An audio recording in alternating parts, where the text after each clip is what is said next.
Rim Country News brought to you by Jake's Corner Bar and Grill. Same stop, different horses since 1916. And by Terlucas and Brandt CPA PLLC, with a long history of providing quality CPA services right here in Rim Country. On this Monday, June 28th, for Tano TV, K-Rim Radio News, and Global Trails Media, I'm Randy Roberson with your Rim Country News headlines. Well, some welcome news over the weekend as residents of Pine and Strawberry were finally allowed to go back home. There are currently 632 personnel still tasked to the Backbone Fire that is currently reported at 40,855 acres in size. Officials are reporting that that fire is now 43% contained. The Gila County Sheriff's Office moved the areas of Pine, Strawberry, and Hunt Ranch back to a set status, allowing residents to return home this weekend. Pine residents were allowed to return on Saturday, and folks from the Strawberry and Hunt Ranch areas were allowed back in yesterday at 4 p.m. All of those residents in Pine, Strawberry, and Hunt Ranch will remain in set status and need to be prepared if there are any significant changes in fire behavior.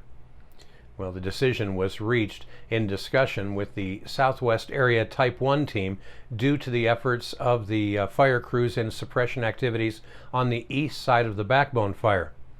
They say that this did not eliminate the danger, but they say it has been reduced significantly with the moisture received over the last few days.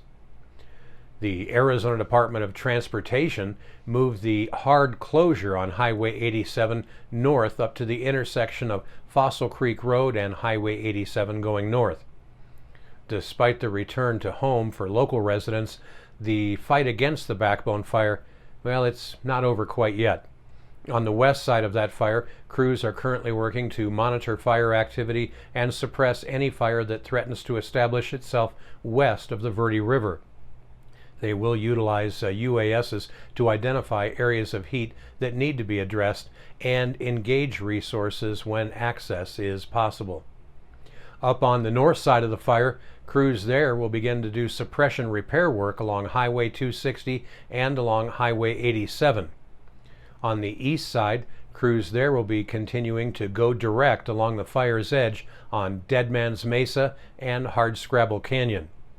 They're also working to determine where areas of heat are along the east side of Fossil Creek using UASs, and where access is possible, they'll suppress those hot spots with crews.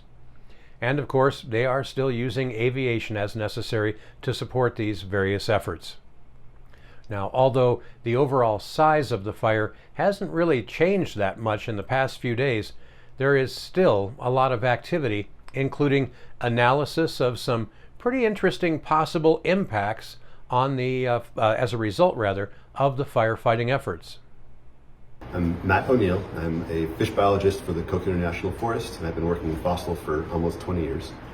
And so the first concern when we heard that the Backbone Fire had broken out was that fire suppression efforts, which use water to fight fire, might inadvertently introduce non-native fish into Fossil Creek. And so much of Fossil has a native fish community, and those species can't really co-occur with non-native species like bass and sunfish. And so fire suppression efforts draw water from nearby water sources to fight the fire.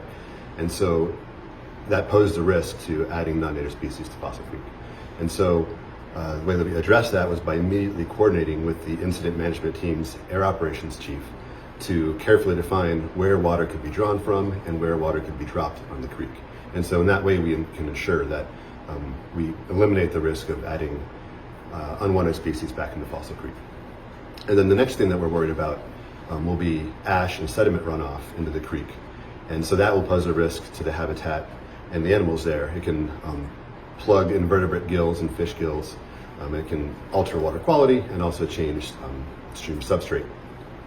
And so the Burned Area Emergency Response, or BEAR team, will be coming online quickly, and they will help us address those kind of post-fire responses when and where we can. Well, that fire up by Clint's Well, called the Snake Fire, that's now 60% contained and thus far has burned 130 acres. 30 people are still assigned to that fire. Over to our northeast, the Wyrick Fire near Heber, that has burned 7,592 acres. The cause of that fire was due to lightning.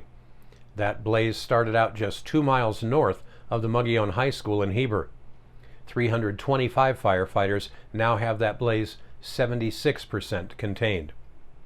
The Raphael fire southwest of Flagstaff has now grown to over 76,000 acres in size. 633 firefighters now have that blaze 48% contained.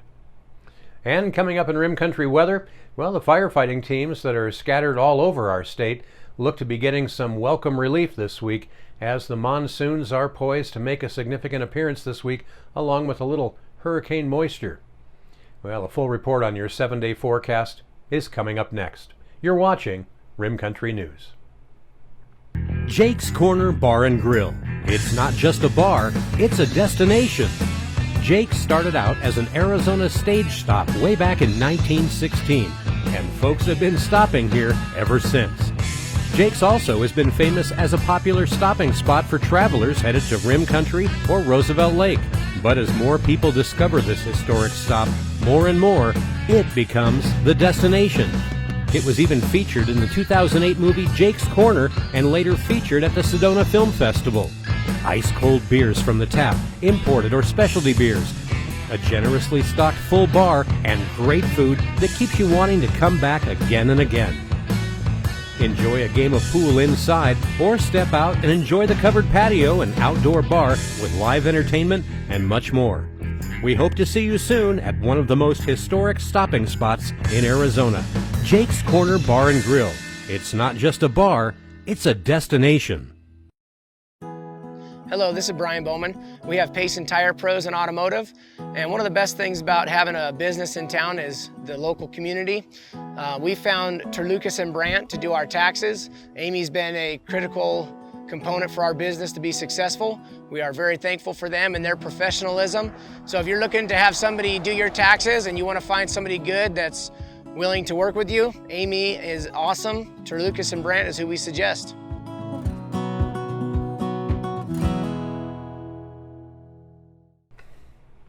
Well, taking a look now at your Rim Country 7-day weather forecast, well, it looks like rain is going to be the operative word for the next few days here in Rim Country, and should be bringing some quite welcome relief from not only the hot temperatures, but also the burning wildfires seemingly on all sides of us right now. Daytime heating and instability will lead to isolated to scattered showers and thunderstorms for mainly eastern Arizona and parts of the Navajo Nation beginning late this morning. Moderate rainfall, cloud-to-ground lightning strikes, and gusty outflows are most favored for an area from here in Payson up to Chinle this afternoon. While coverage is expected to generally decrease this evening, overnight showers are possible in central and western Arizona. And now, beyond monsoonal thunderstorm activity, breezy easterly to northeasterly winds will also occur today. Gusts around 18 to 23 miles per hour are possible outside of gusty and erratic winds caused by thunderstorm outflows. Now, temperatures in north central Arizona are expected to be a few degrees above normal today, while northeastern Arizona could be as much as 5 to 10 degrees below normal for daytime highs today.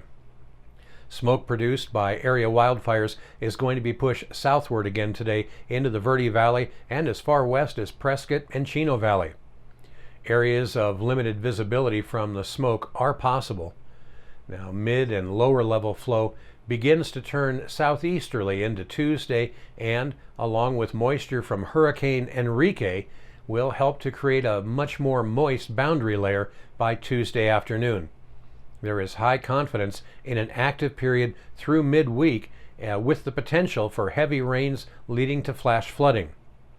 Now, current forecast models also favored continued late evening and overnight activity south of the Mogollon Rim with the possibility for organized convection. Ensemble guidance is creating a low to moderate confidence in the forecast for a slight downturn in monsoonal thunderstorm activity by this weekend. Now, even if a downturn does occur, though, continue to expect at least areas of isolated to scattered thunderstorm coverage. Now, with the potential for heavy rains, areas that have been impacted by wildfire, including last year's bushfire, well, they may have the potential for some mudslides and unusual debris flows, so make sure you stay alert. Meanwhile, highs and lows around Rim Country today, well, they should be looking something like this. Here in Payson, the clouds will be on the increase. We have just a 30% chance for showers today with an expected high near 91 degrees and a low tonight down around 61. Now that chance for showers for Payson goes up to a 70% chance on Tuesday and Wednesday with some of that Hurricane Enrique moisture coming in, and we'll have continued chances into the weekend. Up on the rim today at Forest Lakes, slightly better chances for a shower or two today with a high right around 77 degrees up there today and a low tonight dropping down to about 50. Down in the deserts of Tonto Basin, they have a 30% chance for showers down there this afternoon with a high warming up to around 103 degrees and a low tonight dropping to about 75. Now they too will be looking at a 70% chance for showers down there on Tuesday and Wednesday, and that could very possibly be the heaviest rainfall since the bushfire last year. So once again, a decent chance for some dirt Forest Service roads down there at the very least to be impacted by debris flows and in some various areas down there. So something to keep an eye on. Down in Phoenix today, they'll be heating up to around 109 degrees for a high, and then only drop down with just a slight chance for showers, only dropping down to a muggy 86 degrees there for a low tonight. And that's what's happening around Rim Country. For Tonto TV, KRIM Radio News, and Global Trails Media, I'm Randy Roberson. Get out there and make it a great Monday.